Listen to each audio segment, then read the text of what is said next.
আপনার কাছে যদি 52.5 ভরি রূপার টাকা থাকে, বর্তমান বাজার মূল্য, কথা বুঝছেন, রূপা, স্বর্ণ তো 7.5 ভরি স্বর্ণ যাত্রার ঘরে পাওয়া যায় না, আমি রূপারটা হিসাব করেন আপনি, 52.5 ভরি সব সমতুল্য পরিমাণ টাকা, 52.5 ভরি রূপার দাম কত বর্তমান? 5.5 থেকে 6,000 টাকা 22 ক্যারেট সারা রূপার ভরি, মানে এক ভরির দাম কত? 5 থেকে 6,000 টাকা, ভালোটা মানে 22 ক্যারেট যেটা 6,000 টাকা সম্ভবত। তা আপনারা হিসাব করবেন যে 52.5 ভরি রূপার দাম আসে কত? 5,000 টাকা করে আপনি হিসাব করেন।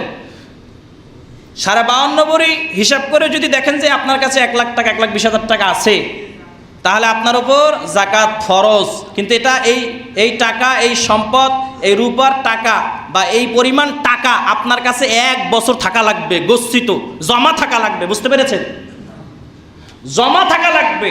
আপনার কাছে এতদিন কোনো টাকা জমা ছিল না, আজকে হঠাৎ করে 5 লাখ টাকা আসছে আপনার কাছে, জমা ছিল না, 1 বছর অতিক্রম হয় না, আজকে আসছে, এই টাকার উপর যাকাত ফরজ না।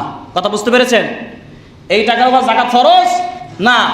ওই টাকা আপনার কাছে কমপক্ষে 1 বছর থাকা লাগবে, চন্দ্রমাস হিসাব করে 354 দিন আপনার কাছে এই টাকা থাকা লাগবে, বা এই রূপা পরিমাণ টাকা, এই অর্থ আপনার কাছে জমা থাকা লাগবে, তাহলে আপনার উপর যাকাত ফরজ।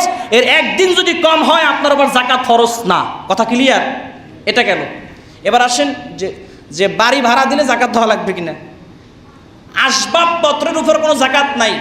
যে বাড়িতে আপনি থাকেন, যে বাড়িতে আপনি নিজে থাকেন, বসবাসের জন্য বানাইছেন, ওটার উপর যাকাত আসবে না। যদি বাড়ি ভাড়া দেন তাহলে ওই ভাড়ার টাকা হিসাব করে 1 বছর জমা থাকলে তাহলে আপনার উপর যাকাত ফরজ, যাকাত দেওয়া লাগবে। কথা বুঝতে পেরেছেন? মানে টাকা থাকা লাগবে। বা ওই বাড়িতে আপনার ভাড়া ওঠে কত বছরে হিসাব করবেন, করে ওই টাকা, ওই সমপরিমাণ টাকা ওই অর্থের যাকাত আদায় করা লাগবে। যা আসে যাকাত আদায় করে দেওয়া লাগবে। আর যাকাত আদায় না করলে শাস্তি কি তো বলছিলাম, মনে আসেনি?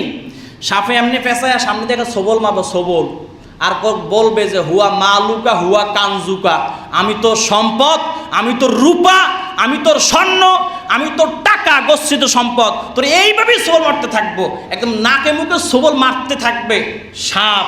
এই আযাবরে ভয় করিয়ে, কারণ যাকাত আদায় না করলে আযাবের সম্মুখীন হয়ে যাওয়া লাগবে, বড় বড় গজবের সম্মুখীন হয়ে যাবেন।